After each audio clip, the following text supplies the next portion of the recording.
Finally, the fourth day, waking up under the second doline with sunbeams streaming in. I didn't want to leave, but we had to. We packed up our gear, trudged through the mud. It was probably the worst part of the entire expedition. And then we had to tackle the Great Wall of Vietnam. Now, they call it the Great Wall of Vietnam because when they first explored the cave, they were going all the way in and they came upon this wall, which is about 100 meters high, pretty sheer cliff and smooth, difficult to climb. So they had to come back the next year and actually get the tools to climb it properly. For us, they had all the ropes and ladders set up. After the Great Wall, we trudged through the jungle, through over a lot of sharp rocks, and finally made it back to the road and civilization.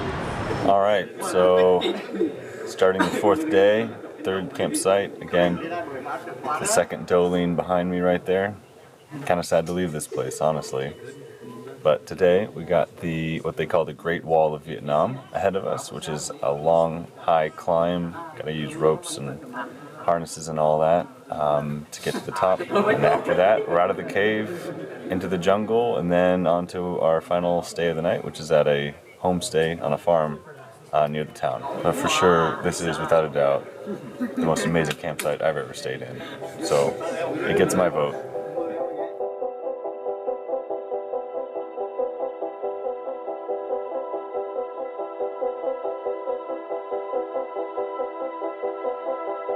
Alright, since I got a little extra time, I'm actually going to show you around the campsite here at Campsite 3. Show you a little bit how it's set up. Here's our row of tents here that we're staying in every night. That's the entrance from the doline where we came in from yesterday. And down here, we have the changing rooms, the drying rack for our clothes, but nothing ever really gets dry here. It all stays really humid, and I think I've dried my towel 3 nights in a row, and it's gotten slightly less damp every time, so yeah. Then our latrines are way down there in those tents. There is the cooking area way over there, our dining area there, and back into that deep black abyss is where we're going today. So before we tackle the Great Wall of Vietnam, we gotta get harnessed up, make sure we don't fall to our deaths.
So we're here at the beginning of the Wall of Vietnam.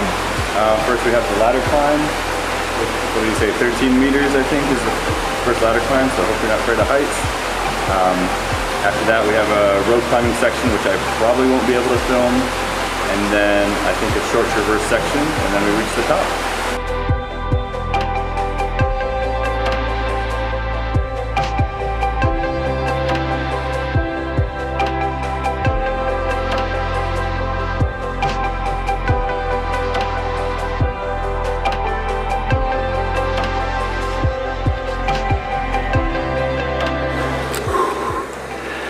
You made it, Donald. Oh my. This is something else. Was that harder than you thought it would be? It was harder than I thought it would be.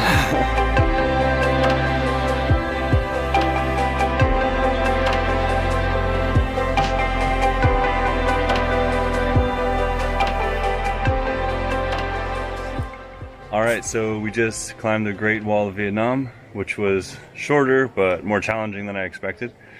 And it's also the place that set the record for Son Doong being the largest cave, because from the top of the roof above the Great Wall to the bottom where the water starts is 201 meters, so it's obviously huge, cavernous. You basically can't see the ceiling with even your strongest light from the bottom. It's that big. So right now we're looking at fossilized deer bones. I think is a couple hundred years old. Take a look. Have they found any? Oh, sorry. No, good. All right, so we've reached the end of Son Doong, and that's the cave exit right up there.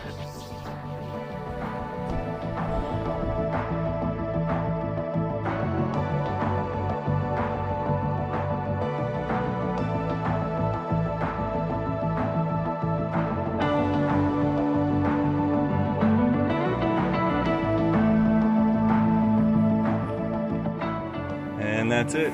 Goodbye to Son Doong.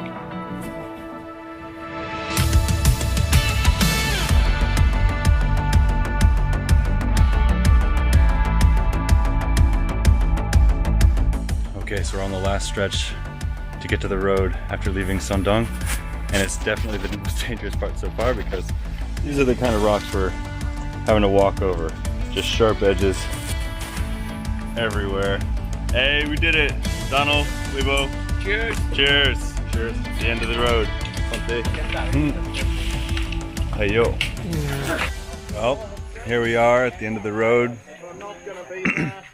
Or I should say, back to the real road, back to civilization, about to catch the bus. And it's just been an awe-inspiring 5 days through Phong Nha National Park and the Son Doong Cave. And I don't say this very often. Actually, I'm not even sure I've ever said it before, but it truly was the adventure of a lifetime. If you're interested in doing this tour, Google Oxalis, O-X-A-L-I-S. They're the only ones that run this tour, only one licensed to run this tour for the next 10 years. Get over here, do it. It's the best $3,000 I've ever spent.